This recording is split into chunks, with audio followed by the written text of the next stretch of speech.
Halo, assalamualaikum warahmatullahi wabarakatuh. Perkenalkan, nama saya Mizan Tegar Aditya. Saya dari Drone Tegal Production. Jadi sebuah video produksi di Tegal, Kabupaten Tegal dan Kota Tegal.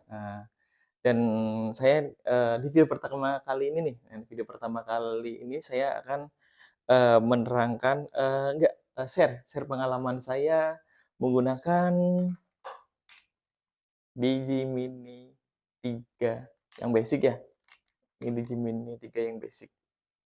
Oke, nah di sini saya akan menerangkan pengalaman saya nih, share pengalaman saya menggunakan DJI Mini 3 yang basic ya guys. Ini DJI Mini 3 yang basic. Nah, ini saya beli dari baru, kalau nggak salah harganya waktu itu kena promo kira-kira 5,3 ya. Kira-kira 5,3, 5,5 lah, 5,5. 5,5 juta. Dan apakah ini worth it harga segitu? Oh iya, ini satu baterai ya. 5,5 itu dengan kondisi dengan satu baterai. Apakah itu worth it? Oke, jadi saya akan menjelaskan pertama-tama mungkin kelebihannya dulu ya, kelebihan dulu. Jadi sebelum saya menggunakan DJI Mini 3 basic ini, saya menggunakan drone, pernah Phantom 4 Pro, pernah Phantom 4 Basic, pernah pakai Mavic Mini 1, pernah pakai Phantom 3 Pro. Ya, kira-kira seperti itu. Dan akhirnya tahun 2025-an awal saya memutuskan untuk membeli Mini 3 Basic. Bukan yang Pro ya, Mini 3 Basic. Dengan harga cuma 5,5 juta ya. Jadi kelebihan pertama adalah dengan harga 5,5 juta itu ya bro ya. Jadi ini sudah 4K ya guys ya. Ini sudah 4K 30 fps. Jadi kualitasnya bisa dibandingin deh. Saya yakin kenapa banyak yang suka pakai Mini 3 ini, karena kualitasnya udah beda. Loncatnya dari Mini 2 itu ke Mini 3 loncatnya udah jauh. Saya yakin. Dan kekuatannya lagi yaitu di low light ya guys ya. Di low lightnya sangat keren. Jadi kalau kalian terbang malam itu cahayanya bagus aja, terang aja. Nih Mini 3 nih. Kemudian itu low light, terus durasi ini ya terbang. Terbangnya juga lumayan lebih lama nih ketimbang Neo 1, Neo 2, ketimbang Mini 2, Mini 1. Ini durasi terbangnya juga lebih lama. Apalagi juga tersedia yang high capacity ya. Ini saya pakai yang high capacity, yang low capacity ada di sana. Jadi untuk high capacity dia bisa terbang lebih lama. Kalau di speknya, kalau di tertulisnya sih di atas 30 menit ya, 30-40 menit. Tapi sih mungkin kenyataan di real di lapangan sih kisaran 20-25 menit lah.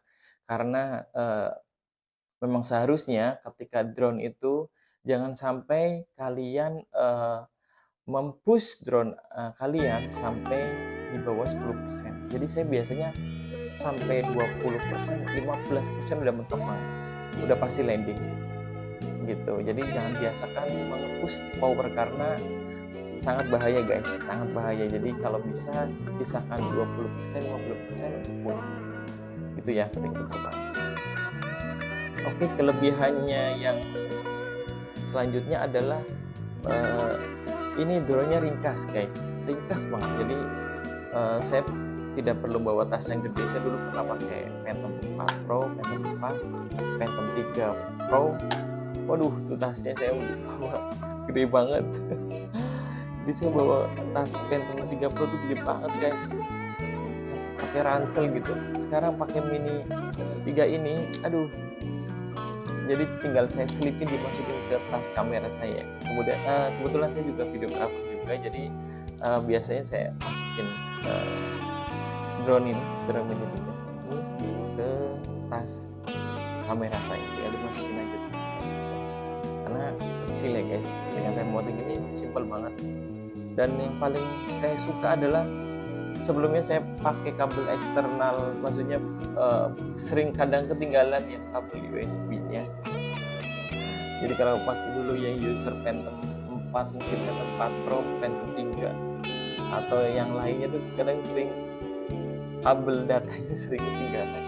Jadi setelah pakai remote ini dia sudah ada kabel, jadi nggak mungkin hilang, nggak mungkin ketinggalan, dan tersedia banyak macam-macam ya. Ini yang lighting ya, karena saya seringnya pakai iPhone ya, dan ada yang micro USB, ada yang Type-C, tergantung kebutuhan dan tergantung HP yang dipakai, nggak masalah. Android boleh, iPhone.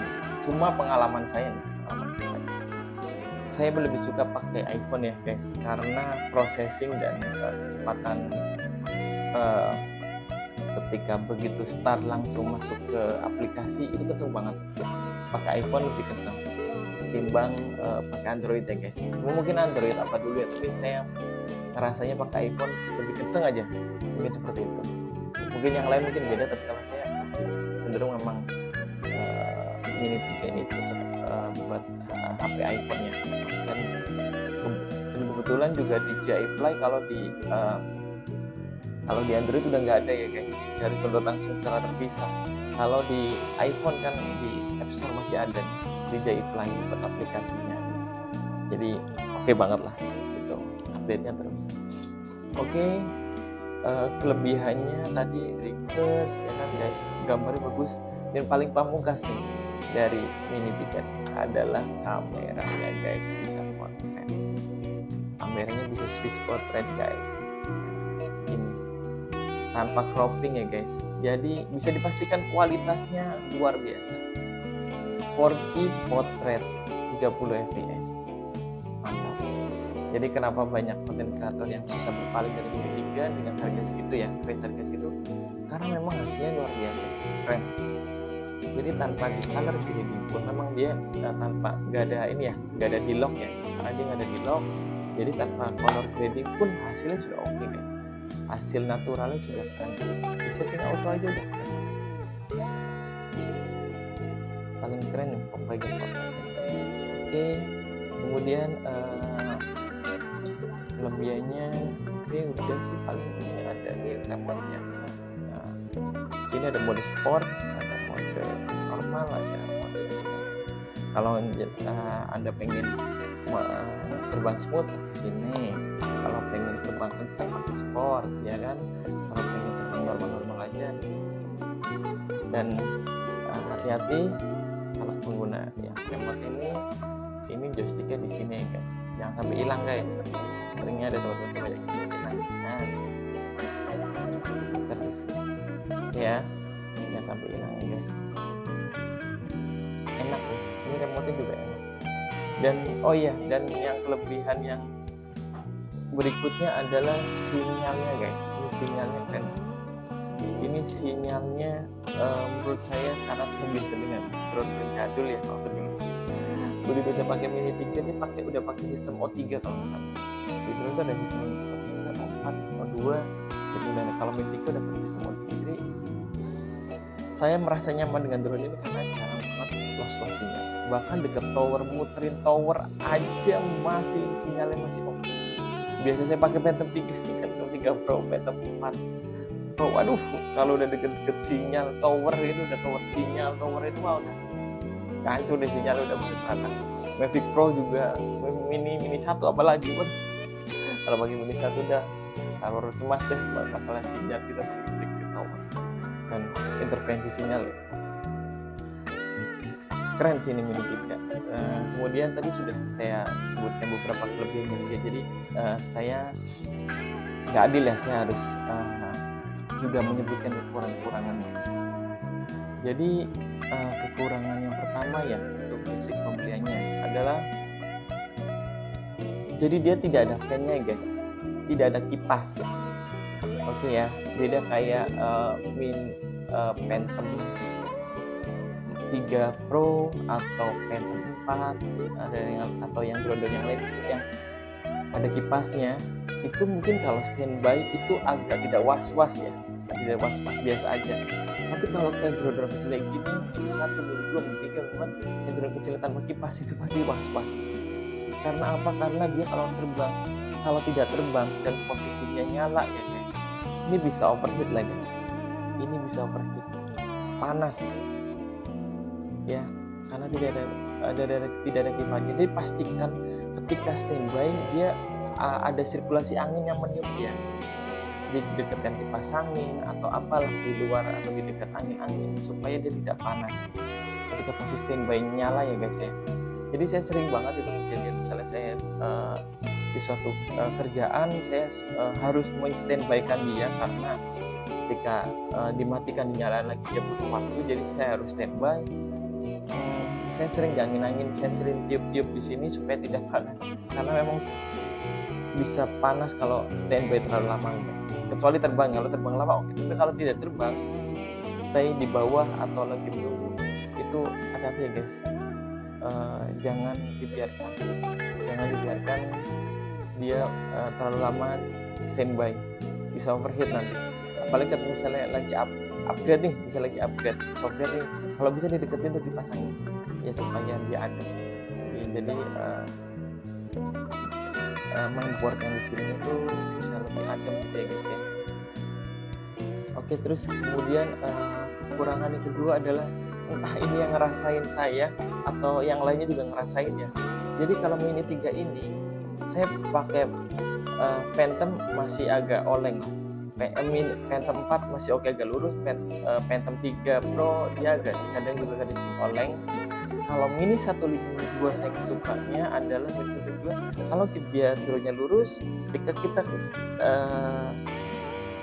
ditekan joysticknya lurus, buat lurus, dia akan lurus guys, dia akan konsisten lurus. Cuma nggak tahu kenapa ya, drone saya tuh perasaan cuma saya, tapi kalau Mini 3 itu kalau ditarik lurus gitu, nanti dia akan gini terus ke kanan sendiri gini, terus dia pada gini, jadi lurus itu nggak konsisten, paham nggak sih? Padahal saya cuma menekan joysticknya ini, cuma ke atas. Jadi kayak seolah-olah dia seperti terbawa angin. Jadi kalau saya tarik ke atas gini, lurus doang nih, nggak gitu geser, dia kan drone-nya akan terbang, gini, nggak konsisten lurusnya. Saya juga nggak ngerti. Apa kalian juga ngerasain? Saya juga pernah tanya sama pengguna Mini 3 yang lain ya, teman saya. Dan itu juga terjadi juga sama. Jadi tidak konsistennya ketika dia terbang lurus ya guys ya. Mungkin yang lain mungkin berbeda, tapi mungkin bagi saya seperti itu ya guys. Kemudian minusnya yang selanjutnya apa ya? Kayaknya sih itu aja sih. Menurut saya ini drone oke banget lah menurut saya. Kalau Mini 3 kita harus lumrah ya, bukan kurang sih, lebih karena fitur, karena kita beli harga ini kan murah ya, jadi nggak ada active track semua. Kalau Mini kalau kalian nggak bisa tracking tuh, tracking objek, nggak bisa tracking objek satu ini nggak bisa. Jadi ya harus dilumrah ya. Jadi karena harganya murah, jadi ada beberapa fitur yang tidak seperti ada di. Kalau mau pengen fitur seperti itu, ada solusi untuk beli Mini 3 ya. Cuman selisih harga. Oke, mungkin itu sharing sedikit pengalaman saya guys ya. Mungkin kalian di sana punya Mini 3 Pro, Mini 3 Basic juga mungkin, atau kalian mau baru rencana mau beli ini, boleh komen di sini. Dan selanjutnya kira-kira saya idenya mau konten apa nih? Coba nanti saya ceritain, karena pengalaman saya selama jadi drone pilot dari tahun 2015 mungkin saya bisa sharing. Oke, demikian dari sharing saya, semoga bermanfaat. Oke, see you next video. Bye.